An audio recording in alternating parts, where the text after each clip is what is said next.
In 1984, I attended the Juneau Icefield Research Program in Alaska as a graduate student. I returned in 2018 as a faculty member, teaching and conducting research. One of the projects undertaken was to compare photos from 1984 and 2018. We can compare changes in the glaciers over time and evaluate rates of change. The 1984 glacier distribution is outlined in yellow.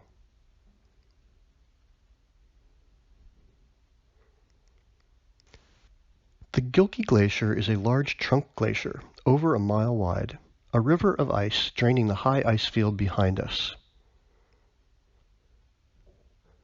And 3 miles behind us, the high ice looked like this in 2018, and much of that is draining into the Gilkey Glacier.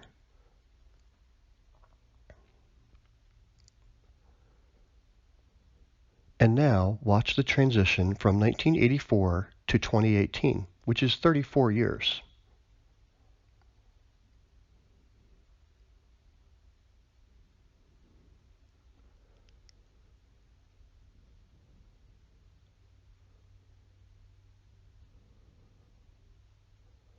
Lots of things changed in 34 years, such as the glacier on the left no longer connects to the Gilkey.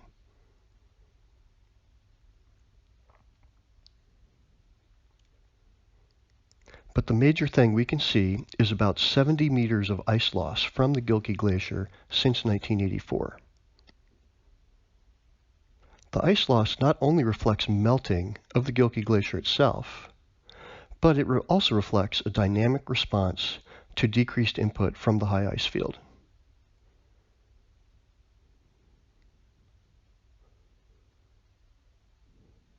Anyway, that's a lot of ice loss.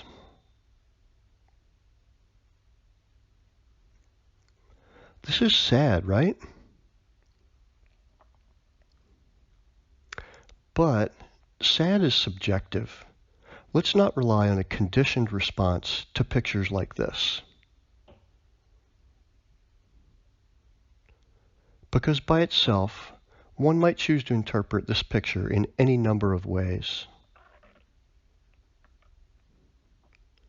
For example, a person might say, "So what? Glaciers have been melting since the end of the Ice Age, right?" To get a clear understanding, let's dig deeper and explore how the rate of ice loss has evolved over time. First, this picture shows an average ice loss of 2 meters per year since 1984. Also, surveying showed 44 meters total ice loss from 2001 to 2017, and most recently a rate of 4 meters per year of ice loss from 2013 to 2017. So the ice loss is really accelerating, but let's keep digging deeper. At the end of the Pleistocene, the Gilkey Glacier essentially filled the valley, up to the level shown in pink.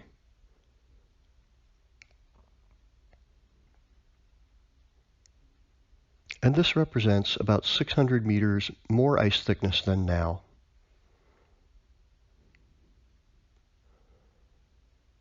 "600 meters of ice loss over 12,000 years is a much slower rate than 70 meters of ice loss since 1984. Since 1984, the average rate of ice loss was about 2 meters per year. That's 25 to 50 times faster than since the end of the Pleistocene.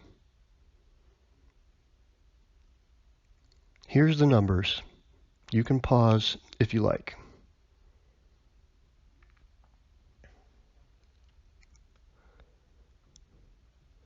But wait, there's more. As the glacier level drops, rock is exposed, and soil and plants gradually develop.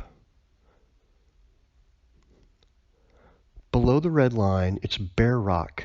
There is no vegetation because the glaciation was recent. There are lichen on the slope just above the red line, and higher up the slope there is shrubby vegetation.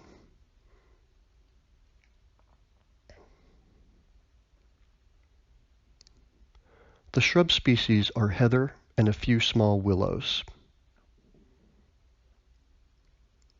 We understand it takes roughly 500 years for these plants to develop. It's called plant succession.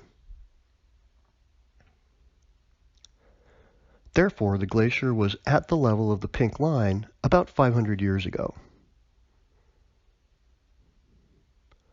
In the roughly 500 years before 1984, there was only about 100 meters of ice loss, which is a rate of 0.2 meters per year.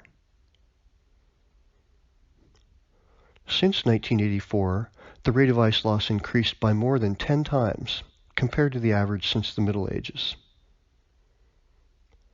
This graph shows changes in rate of ice loss on the Gilkey Glacier since the Middle Ages.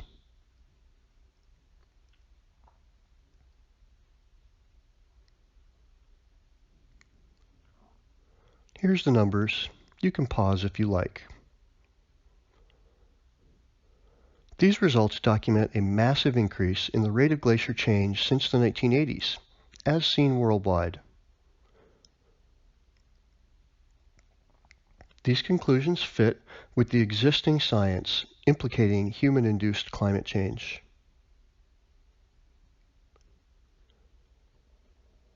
The results herein are an approximation. There's still a lot more to learn and more research is needed. New tools are available. Thesis project, anyone? Let's finish with watching the transition from '84 to 2018 one more time.